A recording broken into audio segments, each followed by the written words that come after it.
Good evening. Today is Wednesday, the 22nd. It's officially halfway through my treatment here at CHPSA. We start to get some results back probably and hopefully tomorrow, and start really planning on what we're going to do going home. And then next week will really be about finalizing that. I'll have an ultrasound done to kind of see the progress from when I started. They did one last week till 2 full weeks of the treatment, and that'll really be the final decision on what the protocol will be going home exactly. So some things we already talked about. The Gerson therapy will go home, the vitamin C will go home, and the supplements will go home, things like that. But there are some variable pieces depending on what their findings will be. I'm going to take a break tonight from the cancer story, just because I wanted to go over some, just a few various things that kind of apply to the whole spectrum of the story and didn't necessarily fit in anywhere particularly that I saw going forward or from where we came from. But somebody also mentioned that when I'm talking about the treatments and everything, that I usually say "we're" or "we" instead of "me" or "I." And so I wanted to address that because it was a good point, but I actually do that intentionally. And that's because it's not me in this fight alone. It's everybody. It's my family, it's my friends, it's all of y'all that are thinking of me, sending me prayers, sending me love, supporting me, doing everything. And especially God and my church families, and it's just way beyond me. And I am not strong enough to do this. I and me, we died 2 years ago. You know, cancer killed us. And I don't know exactly at what point on the road that happened. It wasn't to where we are in the story, because I know I was still struggling with issues then. But somewhere along the line, the I died. And I know that. I would have people text me randomly, just be like, "I'm praying for you today." And I could literally text them back and be like, "I feel that." And because I did. I couldn't get through some days.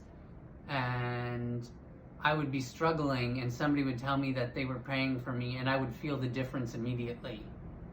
And sometimes that would happen during the week. I wouldn't hear anything. I'd get to church and somebody would be like, "I was praying for you this week," and I could sincerely, I'd just be like, "I felt it.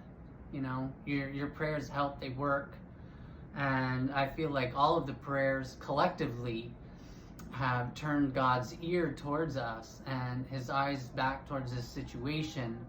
And I still believe that I have a promise of healing, and I believe that he's going to honor that, and I trust in that. And I will trust in that if I end up on my deathbed taking my last breath. I would believe even then that I'm going to receive that healing. I'm confident in my eternal well-being, in my salvation, so that even if I do die, I'm confident I will hear, "Well done, my good and faithful servant." And so I'm comfortable in that, but I rebuke that ending. And I claim life, and I claim it more abundantly, because that's what Jesus came to give us. And I completely and utterly, to the bottom of my heart, feel like we're going to win. And to skip ahead a little bit, I also kind of mentioned my wife at the time when doing a lot of these stories, but my wife and I divorced in the last 6 months or so, and there was a time at the end where she's like, "You're gonna die by the end of next summer," which will be this coming summer. and I refused to accept that. And it infuriated her, but that's how convicted and convinced that I am. Nothing and nobody can tell me differently. I believe it that firmly. And so that's why I say we and everything, just to explain that. Some other things that I wanted to mention, in the last video I had mentioned my spiritual father that came down to visit, and the sermon that he gave when he got back. That's Lyle. He's the pastor of Abundant Life Fellowship in Enosburg Falls, Vermont. I've known him for 20 years. He did our pre-marriage counseling and has continued to counsel over the years. But when we hadn't spoken for 5 years or so because things had gotten really good. And so we had reached out to him out of the blue when I was diagnosed. And for 2 years, he called me every single night,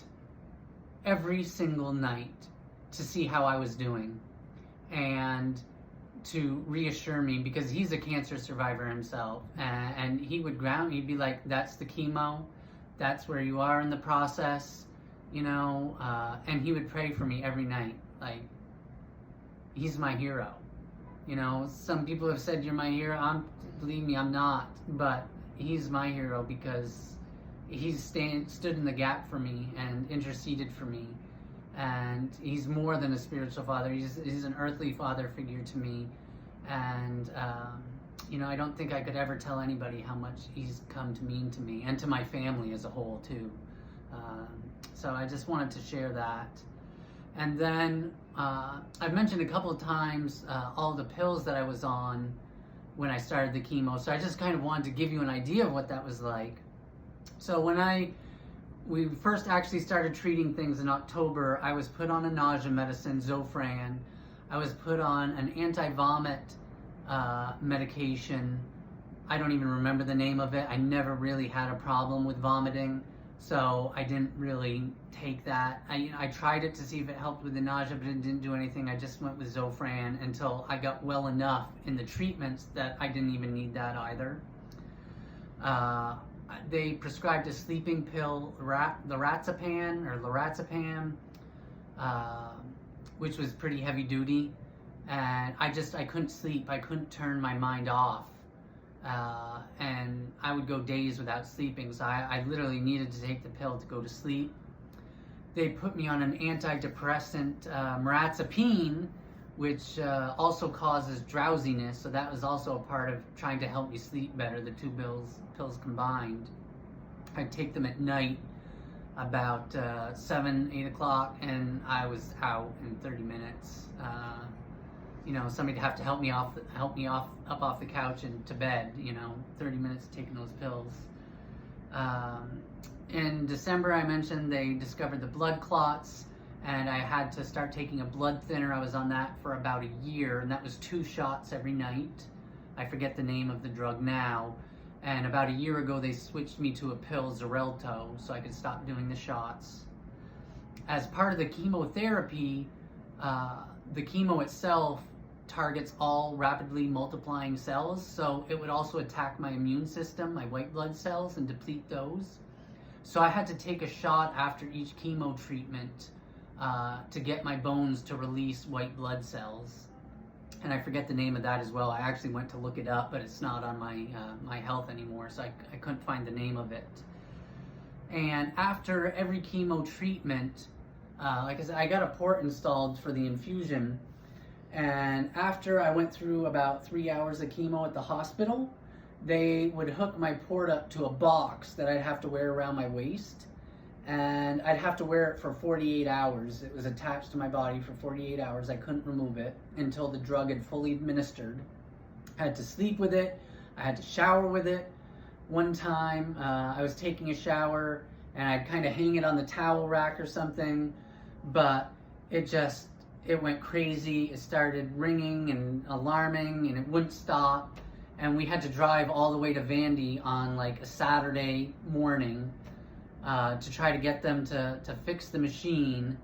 And after that, I stopped. I never took a shower again with the box. I'd take a shower Thursday, go in for chemo, come home with the box, and wait to take a shower until Saturday after we detached.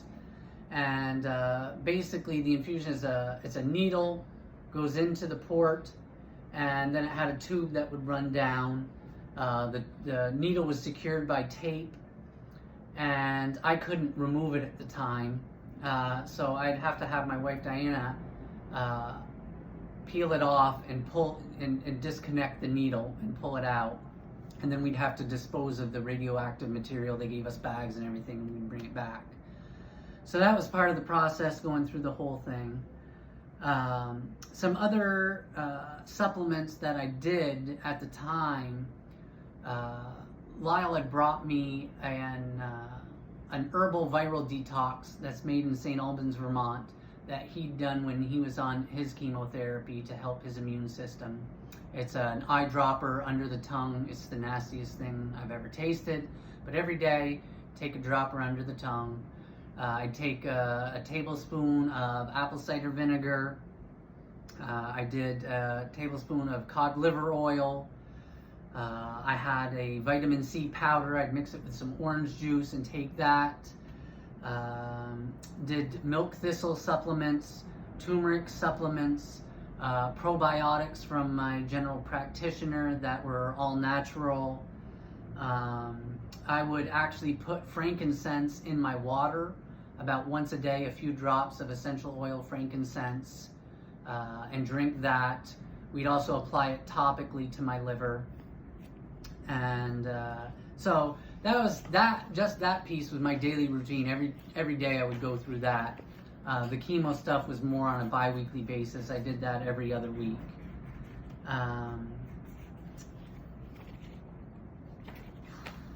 What else was there?